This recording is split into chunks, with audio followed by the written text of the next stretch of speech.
y'all, welcome to my channel. If you are new here, my name is Samantha Leighanne and I talk about books. Thank you for joining me today in what is going to be volume 3 or episode 3 or whatever you want to call it in my King Chronicles series, where I go through and talk about the books that the master himself, Stephen King, has written in publication order. So today we are very obviously going to be talking about The Shining, and you knew that from the thumbnail and the title. So if you're unfamiliar with this series, I will link the introduction up above so that you can watch that at your leisure. Obviously spoilers abound, so if you haven't read the book, you probably don't want to watch the video. Real quick, I will be breaking this into sections. We're just going to talk about some fun facts, my thoughts on the book, themes, characters, and any connections to any previously published works up until this point. So The Shining, obviously this genre is horror. This is probably one of his most well-known books, not just because of that, also because of the movie that Stanley Kubrick made, but we won't be talking about the movie in this episode.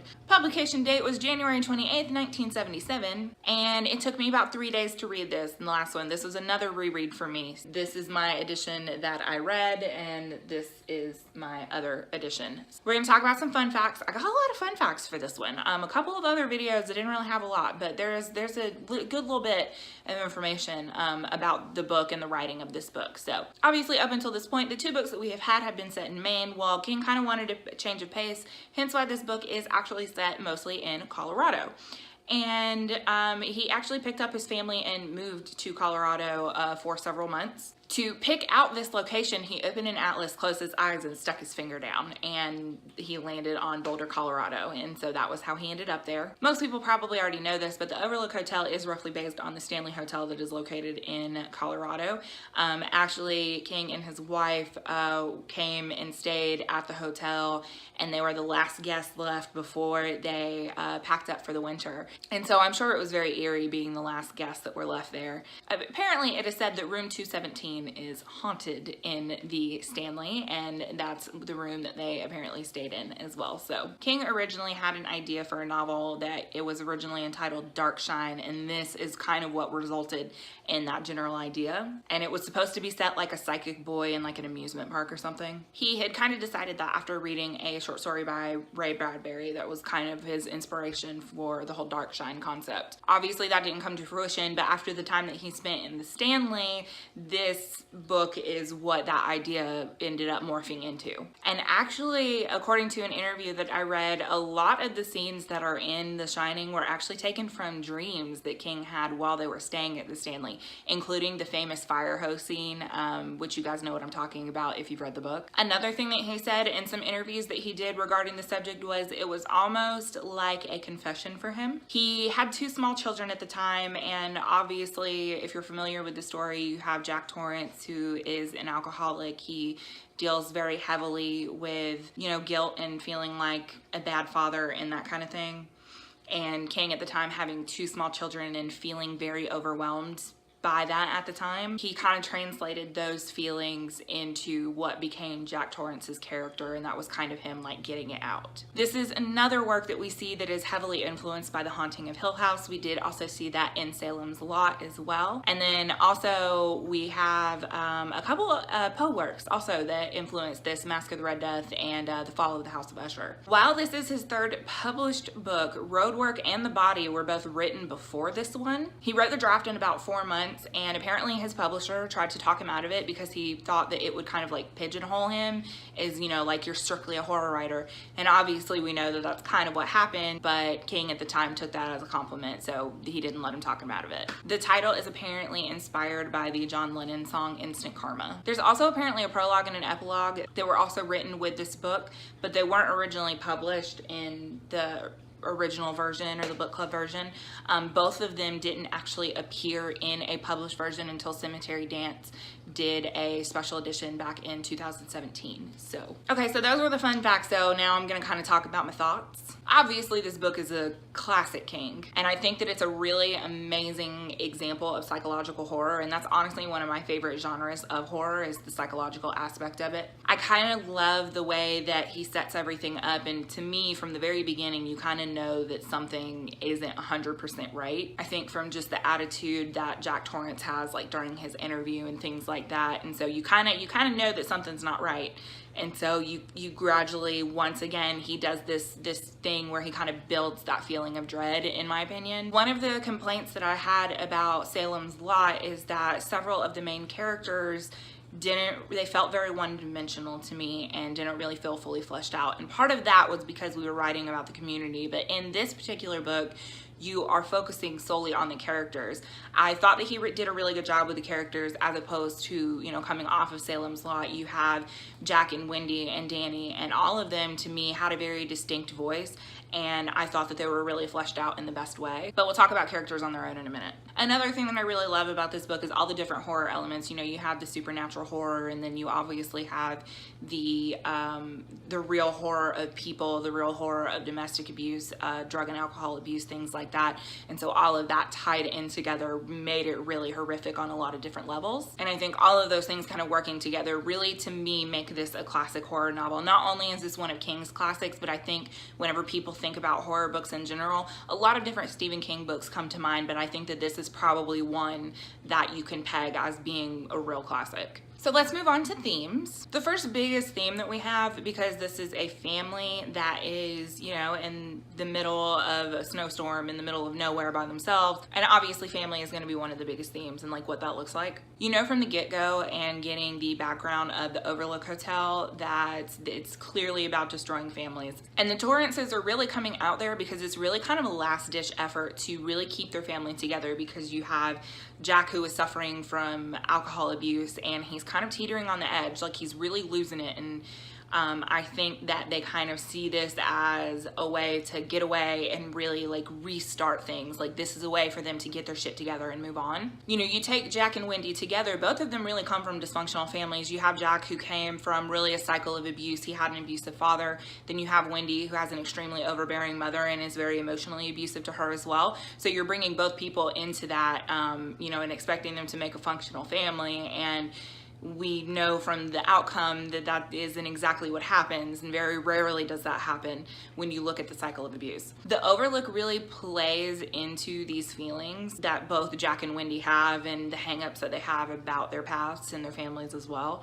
And so that's one of the things that the Overlook kind of targets. And it's really how Jack really becomes this monster. So I've already kind of talked about the drug and alcohol abuse aspect of it in talking about family. So to me, you know, family, drug and alcohol abuse, and the cycle of violence really kind of all go together. You know, they're staying in this hotel, they're by themselves, the bar has been cleared out, but the Overlook, knowing what it's gonna take to, you know, manipulate Jack into doing what it wants, it somehow creates alcohol out of nowhere, knowing that that's going to be one of his weaknesses, you know, which then pushes him into physical violence against his family. The whole Jack dealing with alcohol abuse really makes me wonder, you know, we already talked about, as far as King goes, that it was kind of a confession for him in terms of the feelings that he had in dealing with his young children.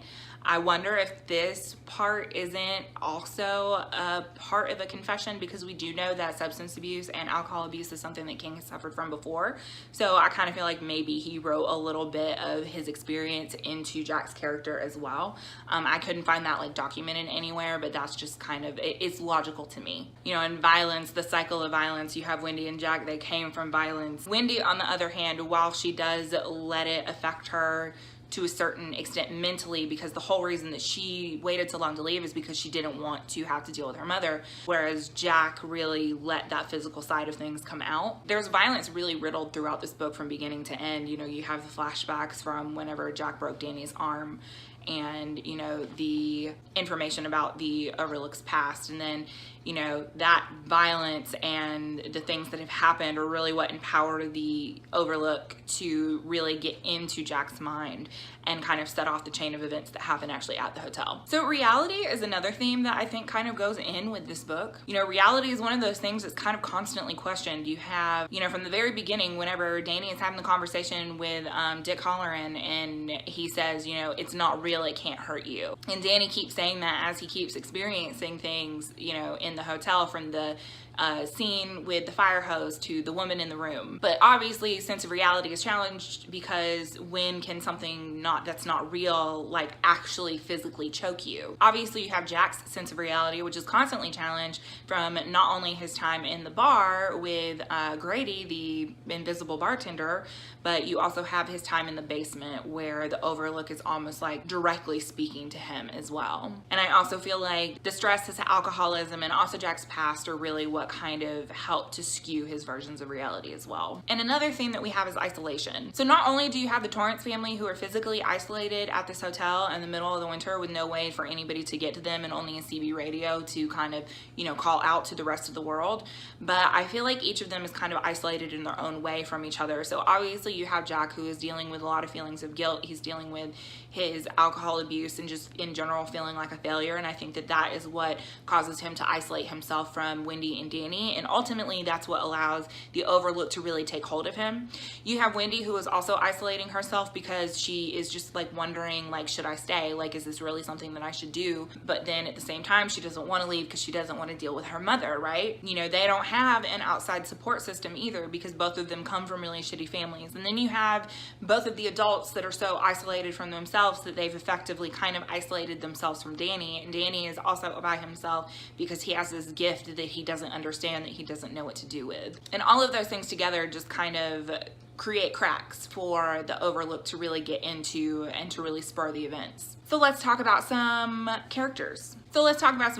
Obviously our main character is Jack Torrance. I personally find him to be really sympathetic. You know, I think at the end of the day, this is the big difference to me in between the movie and the book, is that I don't think that Jack was ever really meant to come out looking like the villain. I think that he's a victim of circumstance, and based on the way that things end, you know, he's a person that really came from a not very great environment. I think that he wants to do better, and I think that he wants to get out of that cycle, but it's just really hard for him to do that. You know, he clearly has an alcohol problem. He clearly has an anger problem. He loves both Wendy and his son, but the anger and the alcohol abuse really make it hard for him to be the best person that he can be. And I think that those things make him the perfect vessel for the malice of the Overlook. As you read through, you realize that it's not really him that he's dealing with, it's the Overlook that's getting into him. And I think that that's the biggest difference in between the book and the movie, like I said, is because we see in reading it that Jack isn't the bad guy.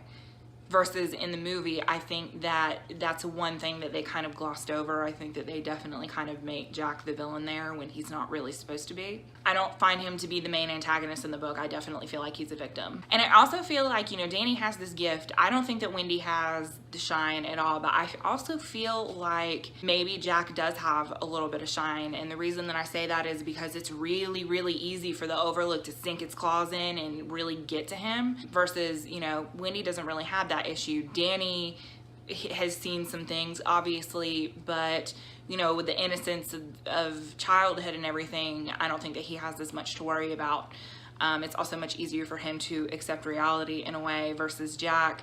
You know, I think that the things that he's dealt with, plus that little bit of shine that he has, I think that that is also what makes him a perfect vessel for this. So then we move on to Wendy. And honestly, I liked this version of Wendy a whole hell of a lot better than I liked the movie version, because the movie version, she got on my damn nerves. I feel like she is smart and she's courageous, and while, yeah, she does do some dumb shit, it kind of all works out for her in the end somehow. Ultimately, the decisions that she makes are really what keep her and Danny alive through the long haul. And even though I don't think that she has any kind of shine capability whatsoever, she has this ability to really accept reality like as it is in front of her, and she just kind of rolls with it. And I think that that ability is the biggest thing that really kept her and Danny alive. She realized the gift that Danny had and was just, you know, while most people would be like, oh, that's bullshit, like, no, that's not a thing, like, she was like, okay, and she rolled with it. Again, that's what kept her alive, even if she does do some really stupid things along the way, right? So then we come to Danny. Danny's a good kid, but I also feel like he's a really creepy kid, especially with the Tony and the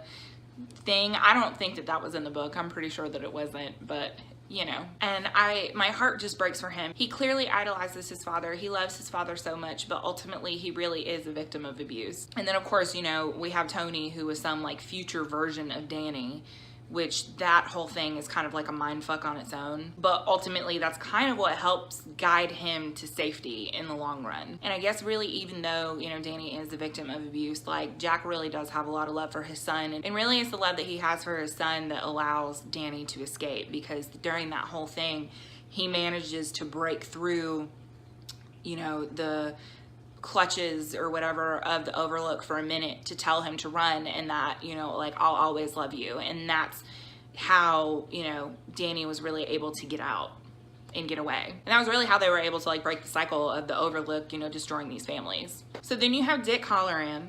And he's not like a huge force in the book, but he is pretty important. You know, he's really the first person to ever come along and really validate Danny and the gifts that he has, because I'm sure up until that point, like, he thought that he was kind of going a little crazy. And then, you know, you have somebody that's like, no, this is a real thing. And I think that he really needed that peace of mind. And you know, in the movie, they had Dick killed, which I thought was kind of stupid, because I really feel like he needed to live to really, for Danny to really have like a peace of mind and for like his general well-being, because like that's the person that he connects with the most over this gift that he has. You know, Danny was feeling very isolated because of this gift, and I think that because of the friendship that he has with Hallorann, that's kind of what gives him like that mental strength and the fortitude to really make it through those confrontations that they have while they're at the Overlook. Okay, so we come to the final section, which is connection. Once again, I couldn't find any connections to either Salem's Lot or Carrie in this book. The biggest connections that I could find were, you know, a lot of the reoccurring themes. So like, you know, the cycle of abuse and things like that. A lot of that had to do in Salem's Lot. A lot of that had to do with Carrie as well.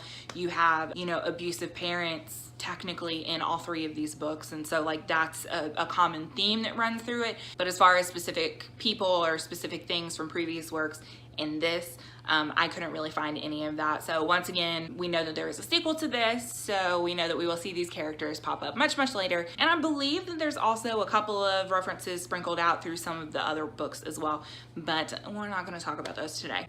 So if you stuck it out to the end, I thank you so much once again. I know that these videos are really long, but I really do enjoy making them. I really love sitting down and making the notes and really deep diving into these books, you know, and really like critically almost analyzing them in a way. I have a really good time doing that. So I hope that you enjoy watching them. Comment down below and let me know your thoughts. Do you agree? Do you disagree with some of the things that I said? Please put your input down below. You can also get at me at any of my social media links that can also be found in the down bar. You can find me on Goodreads, Instagram, and Twitter as well. As always, if you like what you see and you want to see more, make sure you click thumbs up or hit subscribe if you have not already. Thank you guys so very much for watching, and I will see you all next time. Bye.